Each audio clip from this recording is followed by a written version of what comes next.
Aloha, everybody, and welcome to this episode of Faith and Family First. I'm your host, Eva Andrade. I'm here with my co-host, Marcus O'Shea, and we're going to be talking about tsunamis. We're going to be talking about skyline transits, and we're going to be talking about the 30-meter telescope. So stay tuned because you want to find out what's going on. So let's chat about that.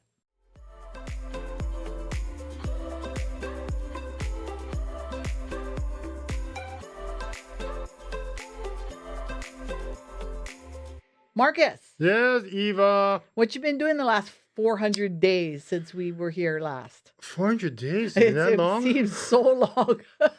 No, I've been kind of like getting ready for the tsunami and, preparing, my water buckets and taking account of what I need to do next time to be really ready because I wasn't really ready with enough Spam and corned beef. Well, we have to do a show on emergency preparedness. I think so. Should. Last week, the other week, it was real. I mean, every hour.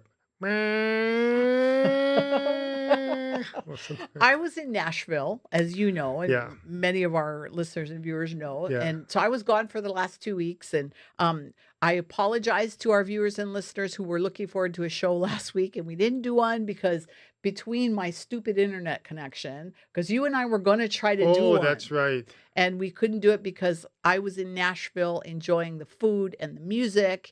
And I was like, oh, I just couldn't pull it together for you. So you have to understand that today's show is going to be special, extra special, right?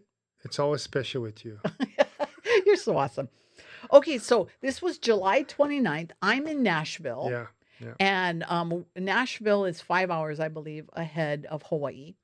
And I'm getting texts from everybody and their grandmother here in the beautiful state of Hawaii that an 8.8 earthquake had hit. What was it? It was Kamchatka in Russia? In Russia. Yeah. And because of that, a tsunami had been issued for Hawaii. And of course, I was like, oh, every time I go to the mainland, Marcus, there is something. My daughter is my witness. Either there is a not tornado, but there could be hurricane, bad weather. Yeah. And this time it was a tsunami. Tsunami alert. It was the first time I can recall in a long, long time. I think it was back in 2010 or 2012 when there was a tsunami alert or watch issued, earthquake off Chile, 8 point something, but none of the sirens were activated. But I remember that. And this is the real deal, folks. This is the real deal. The sirens went off every hour on the hour. They had a predicted tsunami arrival time at 7:15 p.m. And so they backed it at 6:15, 5:15, 4:15, to let everybody know, like, you guys got 3-4 hours to get your stuff together. And if you're in that zone, get out of there. I was very proud. I have to give our disaster preparedness warning system an A+. Because people were they got enough advance notice. They did good. That good. Was excellent. Mahalo to you guys at EMA. Yeah, and I got it was real, so it was good. I got to give our people here in Hawaii an A+ because they listened, they did what they were supposed to do, and they get out of there. But I want to give an F to some of the things that happened because of the warnings, like the traffic was insane. Now, I wasn't even here, but I was watching the posts on Facebook. Was bad.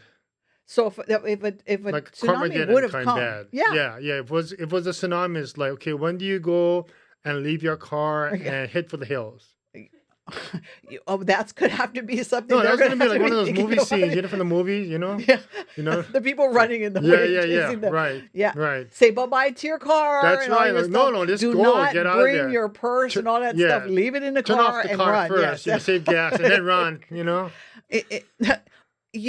I was, here I'm far away and I'm looking at No, it all was of this yeah. and I was horrified. And of course, the whole situation with Oprah on Maui and her not opening up her road. And there were people, Marcus, posting on Facebook saying, I am here, right here by Oprah's gate, and she's not opening it. And because of that, the gridlock She was, wasn't home.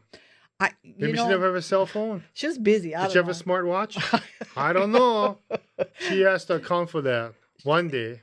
Not just her. I think that for anybody that lives in areas that could have helped some of the You gridlock, got to do it. This is the time. You know what I mean? All hands on deck.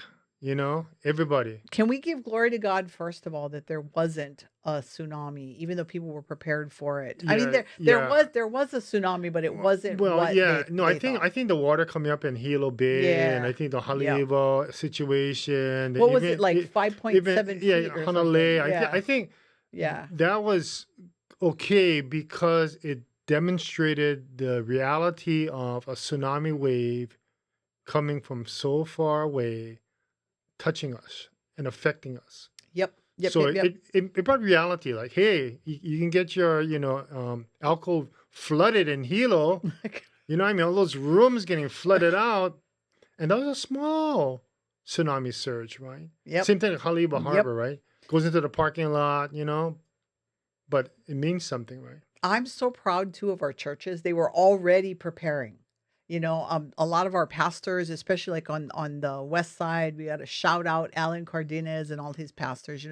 They were standing by, like they were ready to jump in if they had to. They're And like the Baywatch guys yeah, and their yeah, buff with their surf red shirts, speedos, ready surfing to for go. Jesus, and they're Yeah. going. Oh yeah, ready to And go. if a tsunami had come, they would have been on their surfboards with their surfing Oh for yeah, Jesus, going yeah. out They and would have bringing been there. stuff. Yeah, Because that's what they did for the fires. yeah, yeah, They yeah, were out there yeah. getting boats and Yeah, bringing it into helping Lahaina. out, where you can. It's a Kako thing, right? Get out there and do what you can for your neighbors. Yep, yep, yep, yep. So let's talk about you're an ex-legislator. So what do you think the legislative body is looking at now that this has happened again, and you think they're going to be looking at some of this traffic stuff? I think there's always lessons to be learned. I mean, it is what it is. You can't unring the bell, but going forward, there are probably things that we can maybe do next time. I think we individually, collectively, in our own families, we have to have an escape route. We have to have our go bags ready. We have to have some kind of plan in place. If you're at work in Honolulu, outside your community, outside your district, and the siren goes off, where do you go? Where do you hook up with the rest of your family? You have those things, and I think that's the reality that has to be brought to all of us and reminded. A tsunami can happen anytime, Yep. and you got maybe a couple of hours, but it can happen anytime. Well, I think that our lawmakers are going to have to consider, first of all, gridlock. Somehow they're going to have to talk about. I mean, I realize that Yeah, there's not much you can do when you have the roads that are in place the way they are and the system is in place the way. But the fact that people could literally die if they do well, not fix that problem. yeah. I think there's always that secondary, route to get out of the west side Hmm. of the island Oahu. And Same the thing Waikiki on the North area, Shore, on Waikiki area. Hilo. A lot of those rural, most of our communities are built along the shoreline, right? So we need to be aware of that and always anticipate, should we need to evacuate, where do we go? Can we go to a tall building somewhere, which is 4 stories above the ground to provide some security, safety? Maybe that's what we need What's to look the at. what's the answer for these private roads? So in situations, I mean, I you think it's one of necessity. I think you can go can and you can you legally though, well, like I think that's the whole principle of law of necessity. You need to go and lesser of evils to save a life, to save your life. You need to go and breach and get into someone's personal property, private property, and it says kapu, but sorry, there's a tsunami coming. I got to escape the fire. I got to get out of harm's way. I'm going to go and trespass over your property. yeah. So Yeah, I you know think you what? need to do that. For you guys watching, especially those watching, why don't you type a comment below on whether you think that people with private access roads should be legally responsible to open during an emergency. I'd love to know what you guys are thinking about this. And if you're listening on the radio, find us on YouTube and make your comments, or send me an email at eva@hawaiifamilyforum.org, and Marcus and I will discuss your comments. I think we should. Yeah, we should. Important. It's important for them to understand. Well, and the second problem too, which I'd love to hear you. What about what happened on Hilo with the cruise ship? Right, the cruise ship left people, literally. What was it, 100 something people? Oh, more than that. I think several hundred people were just abandoned, left behind. Sorry, we have to go. Hoof it up. Well, no, but it was the Coast Guard. United States Coast Guard issued a directive to the cruise ship saying, cruise ship, get out of the way of the tsunami. Head into deeper waters, get out of the port of Hilo, and do it now. And I think they sent out text messages or some kind of automated messages to all of their passengers. Well, that's what's questionable, because some of the people on the ship said that they had to talk to their family still on the ship to find out what's going on, that they weren't hearing directly from them. Hello, Marcus. You better get back now. Marcus, sorry. See you later. And go to Whitetail High School. That's my understanding, is that some of those people were they're trying to get back. Oh, yeah. But and so I don't know enough to say whether the cruise ship is at fault or not. But is this another issue that the legislature needs to look at? I don't think so. I think it's within the cruise ship, their rules and regulations, their protocols, and their service contracts with all of these customers, that if there is a act of nature, a emergency like a tsunami, hurricane, things will deviate from the expectations and plans, right? And this is a tsunami warning, U.S. Coast Guard saying, Captain, move your ship, get out of the harbor. And they got to. And you have to do that, right? I mean, you can't be. If they had ignored that and stayed in the tsunami, can you imagine? That would have been. Because it's not only the ship being there and the harm and danger to the lives and the crew, but it's also the destruction of the harbor by having a ship there. So the same thing happened in all of the state harbors. They were told to get out. Unmoor your boat. That's protocol, right? That's normal protocol. So anyone who's a captain of a ship that's docked or moored in Hawaii's waters, they know that. Get away from the shoreline, get out of the harbor. You don't want to create any kind of danger to the area there, and get out, get into safe, deeper water. Oh my gosh. But the good thing about it was you heard the stories about how the local people in Hilo embraced our visitors. Yes, they did. And took care of them. Oh, kudos to our locals on the Big High Island. School, yes. You know what I mean? Bring the food, bring the blankets. And that, people, is what makes Hawaii Hawaii. And that was real. Yes. That was real authentic. Yes. So it's like a bonus.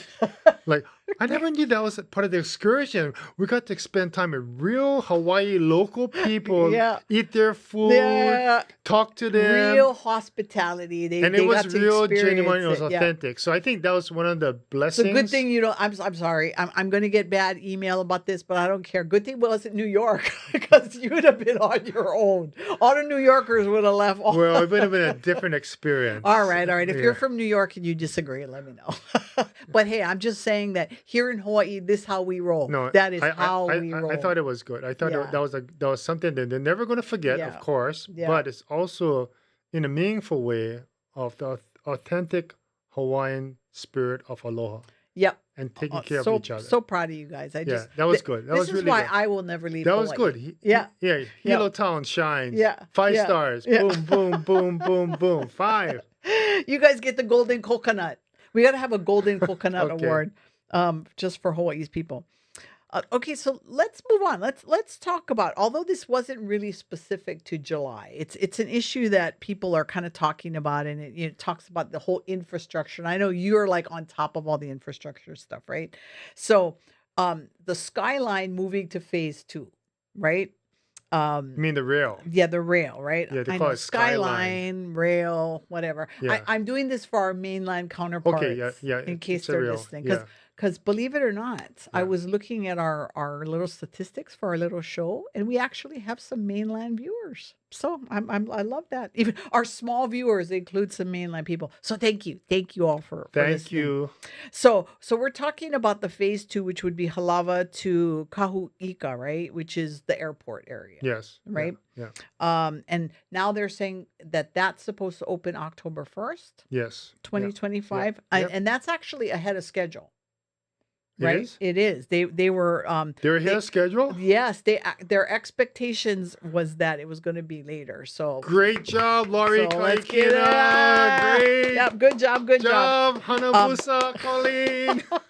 Now, Hey, hey, come on, man. You gotta give them props. Come on. I'm telling you, when they do something right, Joy Monahan, good job, you guys. we on gotta time. give them props. Give them props. Maybe man. not. On time. Good. So phase 3 is supposed to be finishing like 2031. So let's see if they move ahead They're gonna move phase ahead. They're gonna 3. get it done. I'm confident.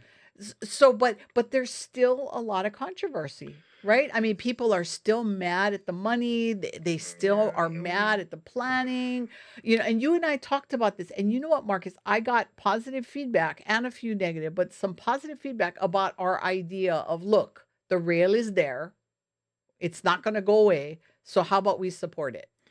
It is what it is. It's there. It's going to cost us an arm and a leg and then 3 lifetimes to take it down. We don't want Stonehenge, Hawaii style, along the coastline.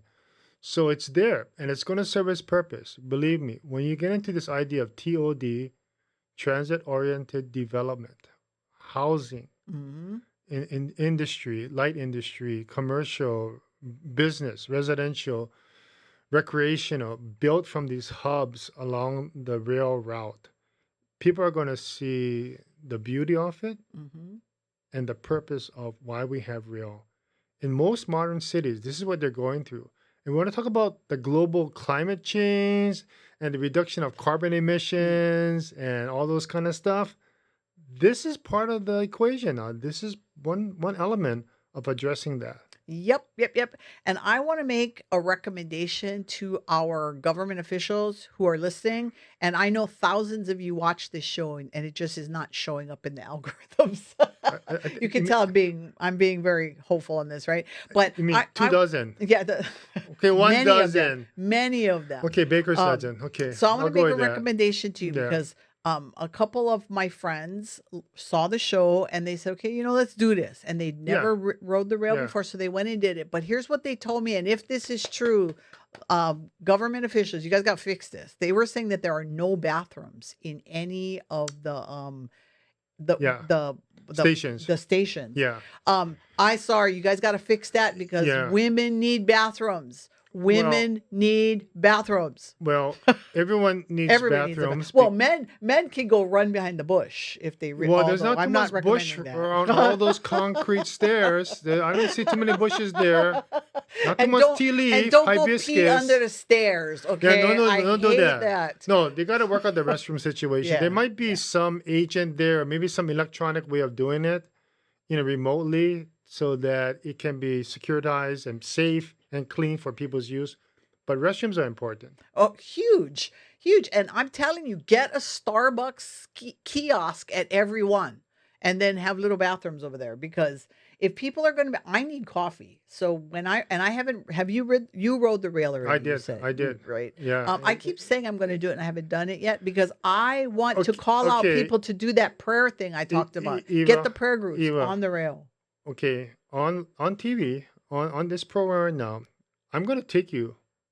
Okay, I'm going to go. I'm going to pick you up, or we're going to meet someplace, a lower stadium, wherever, and we're going to ride the rail. Oh, yeah. And then you're going to buy me lunch. Okay. And maybe Highway Inn and Waipahu. Okay, sounds good. Okay? And we'll even do some clips. We'll do some video clips. Okay. And we'll show it in the show. No, all right, stay tuned. No, you got to try it, okay, and see what you can imagine. Need the holo card, though. The holo card. The possibilities of what we're going to be doing in the future for the people of Hawaii.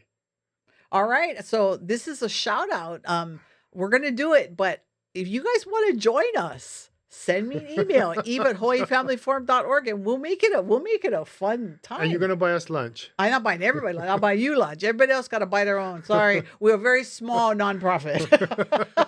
Or if rich people like join us and pay for the whole lunches, we'll do that. But I think it's time that we start putting some stuff. Yeah, we can't wait until October. October when we're gonna do it soon. No, October when the airport opens, that's a game changer because that means neighbor island students can fly into Honolulu. You talked about that. Yeah, and get down to Highway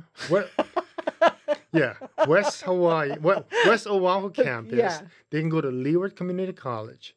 You know, that's a connection right there. And people can start getting onto the airplanes to fly out of Hawaii from places like in Kapolei, Waipahu, Pearl City, Waiau, you know, all those areas along the route. So it's going to really make a big difference. You're going to see an increase in the number of seats being sold on the rail. All right. You heard it right here first on this show. I bet you. Increase the ridership. I bet you. Increase the prayer teams that are going to start riding the rail and praying for this beautiful state. And for us putting our support into something that already exists. I know some of you don't like the idea, but it's what it is. It is what it is. And it's time that us Christians start doing some positive things and sowing some seeds into this community. All right. So let's talk about the 30-meter telescope. The whole project is in jeopardy now because of the pullout, right, of the National Science Foundation.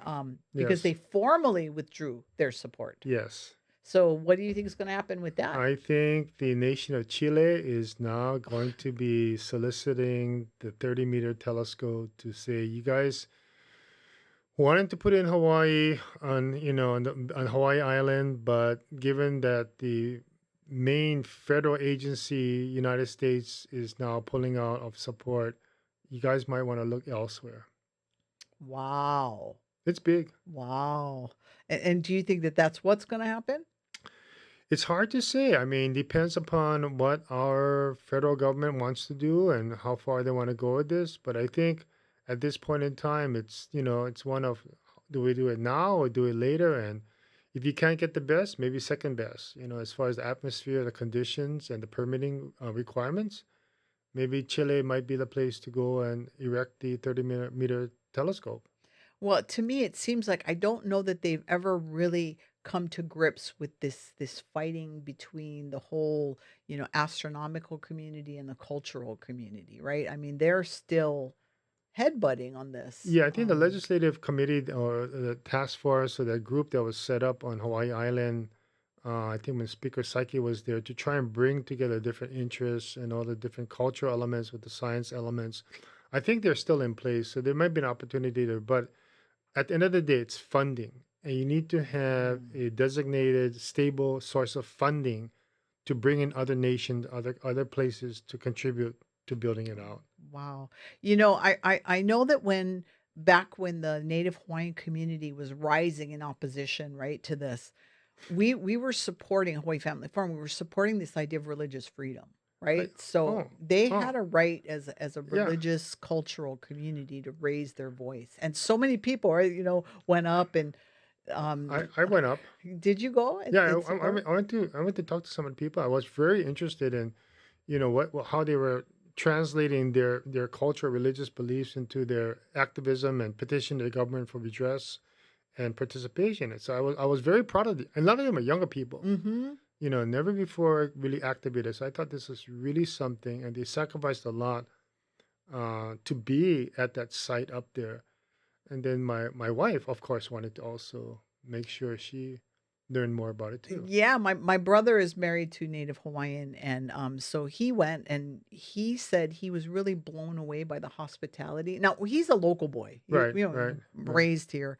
But he said that to experience the cultural aspect of what was happening up on the Mauna was unbelievably touching for him. Oh yeah, it really changed him. Like he really came back, and for us Catholics, we have a true love of the place that we live, right? The environment is very, very important. I don't want people to think, oh no, she's one of those environmental weirdos or whatever, Are you a but tree hugger? a tree hugger or whatever. No, you don't strike You me as a know, tree uh, hugger. And you're not a granola girl, right? no, I would not. Well, let me rephrase that. I am part Native American, so there is a part of me that cares Oh, about the okay. land, The right? land. And the way I look at it is, it's what we're going to leave to our children. Well, that ties into another discussion we'll have later on. Okay. The So, future. see, Marcus is selling all these great shows that are coming up. You have got to share this show with people. Seriously, I mean, I love the 30 plus of you that are like committed to this. I know there's more of you because I don't know, Marcus, if you're experiencing this, but I get so many people that come up to me and they go, "Oh, I see your show on YouTube." And I'm like, well, are My you one of the, my mother-in-law always tells I, me. I just I've love her. I've had some surprising comments from people that I would have never thought, that were like, "Hey, I watched your show." And Marcus, we've got some people that when I was on my trips have said, "Hey, I want to be on your show." Okay, let's So talk about people, that. I'm serious. This is the time for you to Oh, jump in, yeah. people. Jump in. We got some exciting stuff coming up.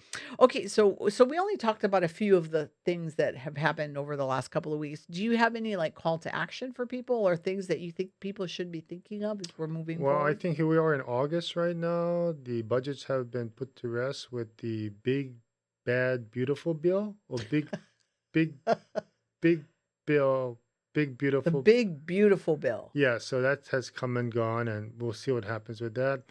But I read somewhere that the state legislature is no longer thinking about coming into a special session in November, and that they're going to entrust the governor to work through all of the changes through the legislative appropriation process and the last session's bill, and maybe there's no need for a special session. They can make the adjustments on the shortfalls because of the federal big big big bill, big beautiful bill. I call it the triple B. Okay, triple B, yeah, triple B, yeah. So that's news. That there might not be a special session just to address the budget shortfall. Well, we'll keep you posted. Should that happen, Marcus and I will do what we always do. We'll talk about whatever the current events are. What we're trying to do now is, about every other show, we're going to be doing current events. And then every other show, we're going to be dealing with other important things to keep you in the know. And as a faith-based person listening to this show, we know that you care about this place Yeah. and you care about your faith. And we also leave it up to our viewers to suggest what topics do you want to Yep. learn about or hear about. Let us know. That's right. That is what the comments are all about. A few of you put comments down there, but no, we want you to get in there, get in the weeds, tell us, hey, we really like this. We disagree with this. Here's what you should be talking about. Because really this show is a chat. That's why I always start this show going, let's chat about that. So Marcus right now and we're chatting about what we want to chat about. We want to chat about what you want to chat about. So make sure you comment, make sure you like, share, subscribe, hit that notification bell so you know every time we upload a new video. And if you want to sponsor this show, send me an email at eva@hawaiifamilyforum.org, and we will let you know how you can sponsor this show to get it out there for more people. So mahalo for listening, and we will see all of you next week. Mahalo, everybody.